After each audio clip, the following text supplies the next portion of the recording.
अच्छा जनरल तारिक रशीद साहब, आपको प्रोग्राम में शामिल करना चाहूँगा इसी सवाल के साथ। एक इन्होंने अभी ऐसा आपने टर्म यूज़ की, स्ट्रेटिजिक डेप्थ दोनों मुल्कों को मिल जाएगी। ये बहुत एक मानी खेज टर्म है, मानी खेज जुमला है। आप इसको कैसे एक्सप्लेन करेंगे? और दूसरा, क्या इस बात के इम्कानात मौजूद हैं कि आइंदा आने वाले महीनों में या सालों में तुर्की और चाइना और सऊदी अरब और पाकिस्तान एक कोलैबोरेटिव अरेंजमेंट में चार ममालिक एक तवाना फोर्स के तौर पर उभरे और सामने आए? देखिए, ये एक मैं इसमें स्टार्ट में ये कहूँगा कि ये एक मास्टर स्ट्रोक है जो कि पाकिस्तान की मिलिट्री क़यादत ने डिप्लोमेसी ने ख़ास तौर पे और सियासी क़यादत उनके साथ मिली हुई थी। तो ये मास्टर स्ट्रोक पाकिस्तान ने एक लगाया है और इसने इंडिया को भी और इजराइल को भी एक किस्म का, मेरा ख्याल है कि वहाँ एक किस्म की सिचुएशन ऑफ पैरालिसिस होगी कि ये एकदम अचानक कैसे ये एग्रीमेंट हो गया, बिकॉज इसकी बड़ी सीरियस इम्प्लीकेशंस हैं। जहाँ तक स्ट्रेटेजिक डेप्थ की बात है, देखें पाकिस्तान एक न्यूक्लियर ताकत है। हम पहले न्यूक्लियर एक्सपोजर करने से पहले स्ट्रेटेजिक डेप्थ की बात करते थे।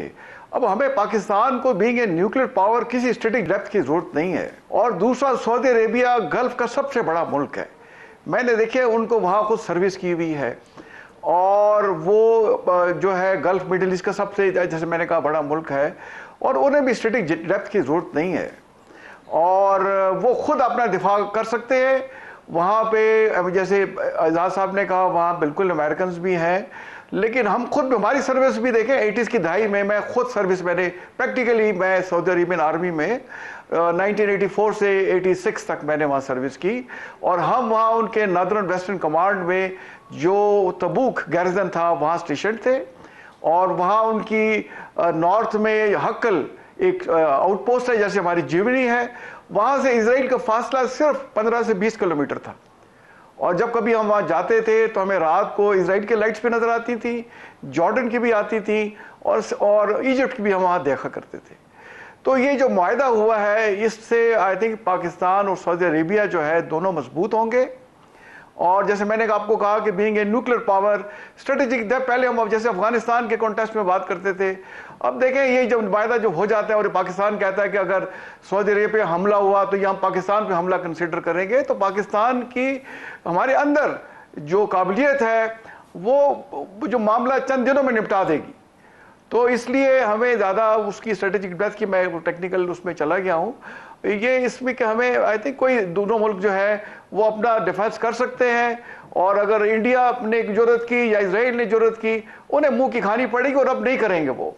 और हर आने वाले दिन के साथ, बिकॉज पाकिस्तान मिलिटरीली ऑलरेडी बहुत एक स्ट्रांग मुल्क है और मैंने खुद डिफेंस प्रोडक्शन में सर्विस की हुई है और इसी तरह इंडिया, अमेरिका की जैसे सऊदी अरेबिया जो है वो दुनिया में सबसे ज्यादा तेल एक्सपोर्ट करने वाला मुल्क है, बहुत बड़ी इक़्तिसादी ताकत है। जब मिलिट्री माइट और इक़्तिसादी माइट मिलेगा तो ये एक बहुत बड़ा ब्लॉक बनेगा और इसमें टर्की भी शामिल हो सकता है, जैसे आपने बिल्कुल सही कहा, एजाज साहब ने भी सही कहा, और चाइना भी शामिल इसमें हो सकता है।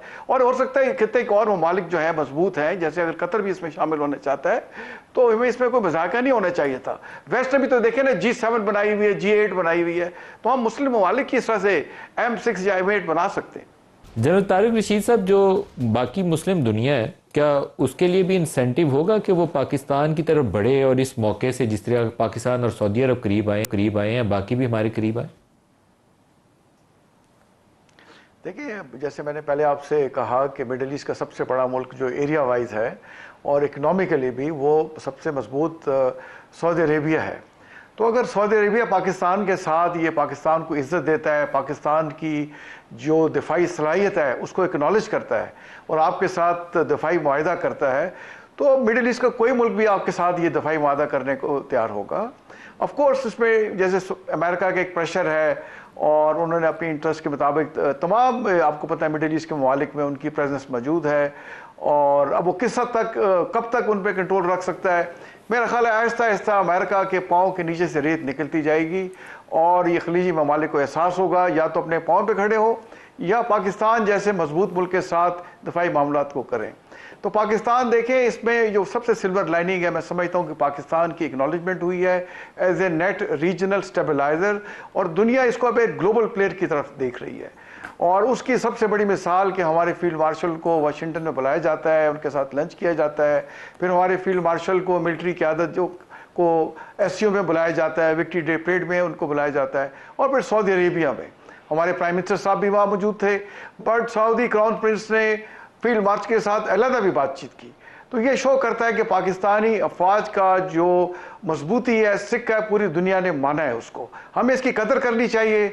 और कोई भी जो है मुल्क या इदारा या शख्स पाकिस्तान फौज के खिलाफ बात करता है तो वो पाकिस्तान के खिलाफ बात करता है। पाकिस्तान की अफवाज पाकिस्तान के लिए एक रेड लाइन है। और पाकिस्तान की अफवाज क्या है? पाकिस्तान की अफवाज पाकिस्तान के अवाम को रिप्रेजेंट करती है। ये यकजानिब दो कालिब हैं। तो इंशाल्लाह आप देखेंगे कि जो हमारा ये जो डिफेंस म्यूचुअल डिफेंस जो एग्रीमेंट हुआ है, स्ट्रेटेजिक म्यूचुअल डिफेंस, देखिए स्ट्रेटेजिक के अंदर आपकी डिप्लोमेसी आती है, आपकी जियोपॉलिटिकल डायमेंशन आती है, आपकी इकोनॉमी आती है, आपके पीपल टू पीपल कांटेक्ट आते हैं। ये बड़ी होलसम सा ये मुआहदा हुआ है। तो इंशाल्लाह आने दिन में दोनों मुमालिक एक दूसरे की तरफ से मजबूत होंगे और पाकिस्तान, जैसे मैंने कहा, अब एक ग्लोबल सतह पे अपना रोल प्ले करेगा। जनरल तारिक साहब, आप देखते हैं कि ये जो दहशतगर्दी का फ्लो है अफगान बॉर्डर से पाकिस्तानी इलाकों में, इसको रोकने में भी ये मुआहदा मुआवनत फराहम करेगा?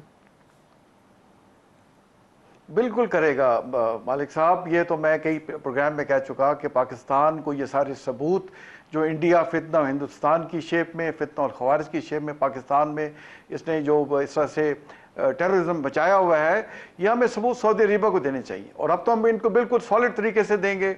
और उन्हीं के जिस तरह से हम एक दो भाई हैं, अब हमने मिल के हमारा मुस्तक़बिल एक दूसरे से जुड़ गया है, पहले भी जुड़ा हुआ था, अब तो इसको हमने फॉर्मलाइज कर दिया है। तो सऊदी अरेबिया का जो प्रेशर है वो तालिबान पे भी आएगा। और सऊदी अरेबिया का जो 20 लाख वहाँ लोग बैठे हुए हैं सऊदी अरेबिया में, डायस्पोरा जो है, जो अच्छी खासी रिमिटेंस भेजता है इंडिया में, तो ये जो हमारे कश्मीर का मसला है, इस पर भी सऊदी अरेबिया अपना, हम चाहेंगे कि वो असर इस्तेमाल करे। और इंडस वाटर ट्रीटी पे भी।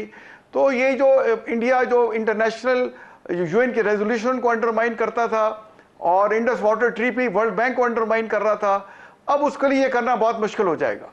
जब पाकिस्तान और सऊदी अरेबिया मिल जाते हैं, जब ये सॉलिडिफाई हो जाते हैं, तल्लकात हमारे थोड़े आगे चलते हैं, तो मेरा ख्याल है इंडिया मजबूर होगा कि पाकिस्तान के साथ कश्मीर का मसला हल करे, इंडस वाटर ट्रीटी पे ये ज़ुबानबाजी जो है इसको ख़त्म करे और एक पुरअमन हमसाये की तरफ रहे। तो ये लातों के भूत हैं ये इंडिया और इजराइल। अब ये बातों से नहीं मान रहे थे, बट जैसे राना साहब ने कहा, बिल्कुल सही कहा कि ये एक सुपर पावर के तौर पे पाकिस्तान और सऊदी अरेबिया जो है एक जो है मजबूत मुल्क की तरह उभरेंगे। और ये बाकी मामलात भी जो प्रॉक्सी चलाई हुई थी इंडिया ने या इजराइल ने, ये अपना दम तोड़ जाएंगी। Air vice marshal Ijaz Mahmood साहब भी हमारे साथ हैं। इजाज़ साहब, आपका बहुत शुक्रिया, आप हमारे साथ शामिल हो रहे हैं। उसके साथ डिफेंस पैक्ट एक बहुत ही बड़ा तारीखी स्टेप फॉरवर्ड है इस खित्ते की सिक्योरिटी के हवाले से, और इंडिया वाली साइड के ऊपर तशवीश भी बहुत ज़्यादा मौजूद है।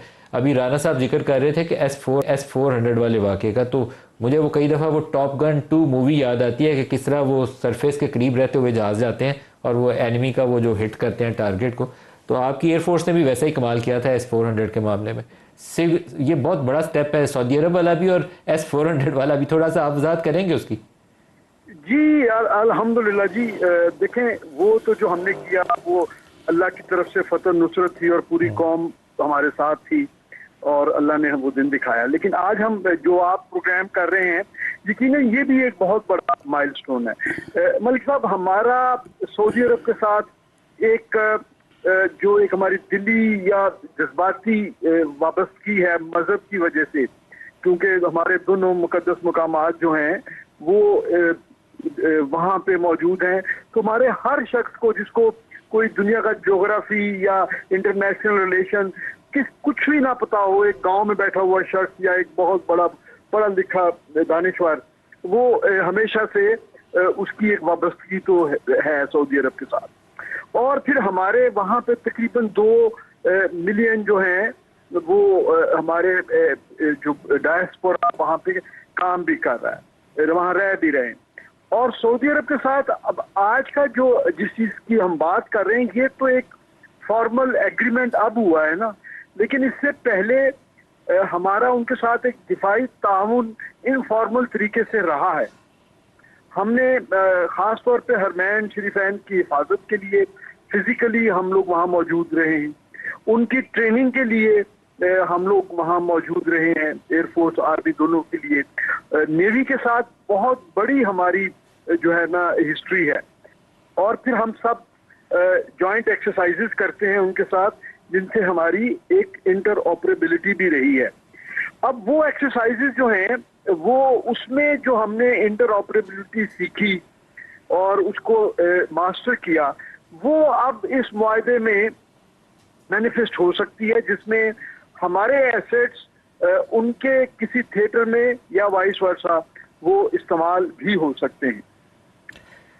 तो इसलिए मेरे ख्याल में ये बहुत यकीनन एक खुशाइन बात है, लेकिन इसके साथ एक इसको हमने सिर्फ ये बायलैटरल मुआहदा नहीं है मलिक साहब, क्योंकि इससे जैसे अभी आप बात कर रहे थे जनाब राना साहब से, यकीनन भारत में इस पे बहुत तशवीश होगी जी। इस वजह से नहीं कि कल को अगर हमारी जंग होती है तो सऊदिया यहाँ आके हमारे बिहाफ पे लड़ेगा, वो तो हम जब अकेले भी लड़े तो अल्लाह ने हमें फतह दी। असल वजह यह है कि भारत के साथ उनके इकोनॉमिक टाइज बड़ी तेजी से प्रोग्रेस कर रही थी, अब उसमें जो है वो उनको जो है वो रिटार्ड हो जाएंगी और उनको उससे बहुत बड़ा धचका लगेगा। और उम्मीद है कि हमारी बेहतर पॉलिसीज की वजह से अगर हम इसके सही बेनिफिट उठाने में कामयाब होते हैं तो हमारे लिए इकोनॉमिक अपॉर्चुनिटीज वहाँ होंगी, और खास तौर पे डिफेंस रिलेटेड जो इंडिजिनाइजेशन हमने की है पिछले 20 सालों में, जो हम खुद कफील हुए हैं बहुत सारे डिफेंस रिलेटेड इक्विपमेंट को बनाने में, या टेक्नोलॉजीज को जो है ना हमने मास्टर किया है, उसको वहाँ सऊदिया के साथ हम एक्सचेंज कर सकते हैं और उससे अपनी इकोनॉमी के लिए जो एक हमें शदीद जरूरत है कि हमारी इकोनॉमी बेहतर हो, जिसके लिए हमारी हुकूमत कोशिश कर रही है। और बिल्कुल सही है।